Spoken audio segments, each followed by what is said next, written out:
안녕하세요. 원자 모형이 변천사에 대해 소개해드릴 한탄입니다. 그리고 송 강사를 맡은 황정민입니다. 과학자들은 오랫동안 원자의 내부 구조와 형태, 즉 원자 모형에 대해 연구하였습니다. 저희가 다루고자 하는 내용은 원자 모형의 변천 과정에 대한 이야기입니다. 이 시간 알아볼 원자 모형들은 과학자들의 번쩍이는 아이디어에서 무에서 유로 창조된 것이 아니라 원자를 이루는 구성 입자의 발견 속에서 등장했습니다. 즉, 연구가 점점 진행됨에 따라 과학자들은 원자가 여러 소입자로 구성되어 있음을 보여주는 실험 결과들을 얻어내었고, 이 실험 결과들을 토대로 과학자들은 여러 원자 모형들을 제시하며 발전해 나갔습니다. 첫 번째로 소개해드릴 원자 모형은 톰슨의 플럼 푸딩 모형입니다. 앞에서 원자 모형은 구성 입자의 발견에 선행되어야 한다는 것을 기억나실 겁니다. 톰슨의 플럼 푸딩 모형은 바로 전자의 발견에 의해 과언되었습니다. 그렇다면 전자는 어떻게 발견됐을까요?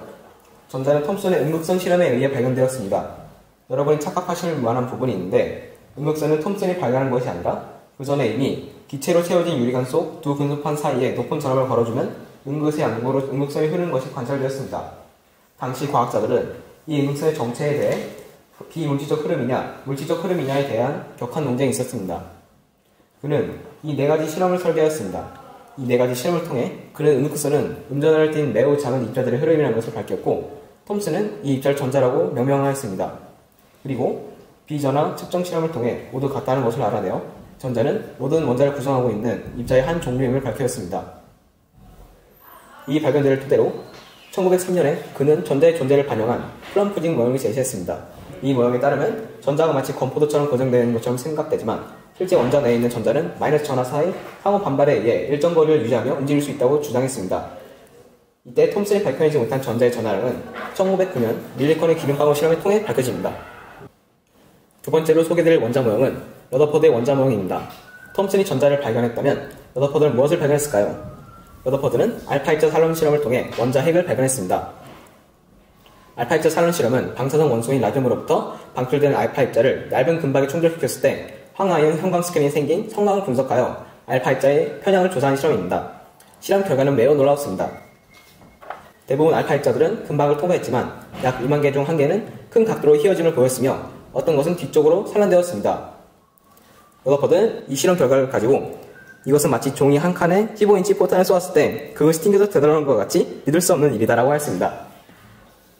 이를 통해 원자는 대부분이 빈 공간이며 중심에 양전하를 띠고 원자 질량의 대부분을 차지하는 입자가 존재하는 것을 알아냈으며, 러더퍼드는 이 입자를 원자 핵이라고 명명하였습니다. 러더퍼드는 이를 바탕으로 중심에 일치된 양전하를 원자핵이라 부르고, 이 원자핵 주변을 전자가 개별적으로 원운동하고 있다고 생각했으며, 이를 바탕으로 행성 모형을 제시했습니다. 그러나 과학자들은 이 행성 모형에서 두 가지 한계점을 지적했습니다. 첫 번째 한계점은 원자의 안정성과 존재를 설명할 수 없었다는 것입니다. 맥스웰이 정립한 전자기하학에 따르면 가속 운동을 하고 있는 전자는 회전운동 에너지가 감소하며 회전 반지름은 점점 작아진다고 했습니다. 결국 전자는 원자에게 분출하게 되며 이론적으로 10-12초밖에 존재할 수 없게 됩니다. 두 번째 한계점은 수소선 스펙트럼을 설명할 수 없었다는 것입니다. 전자의 회전운동 에너지가 연속적으로 감소하므로 방출된 전자기파의 스펙트럼도 연속적으로 나타나야 합니다.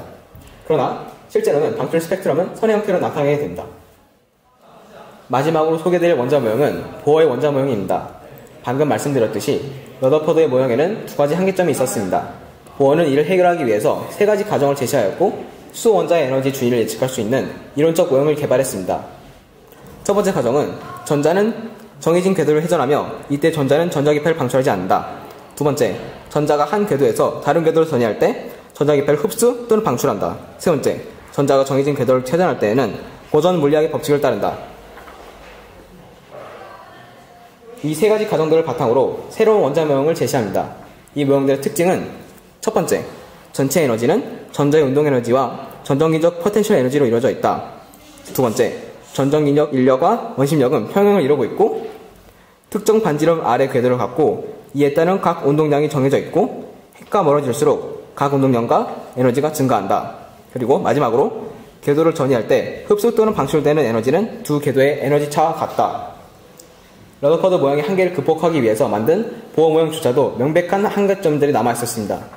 수소 원자 스펙트럼을 설명할 수는 있었지만 수소 이외의 다른 원자에 적용할 수 없었고, 결정적으로 실험적 증거를 제시할 수 없었습니다. 현대 과학자들은 이런 모형들의 한계점을 극복하고 양자역학이 입각한 전자그룹 모형을 쓰고 있습니다.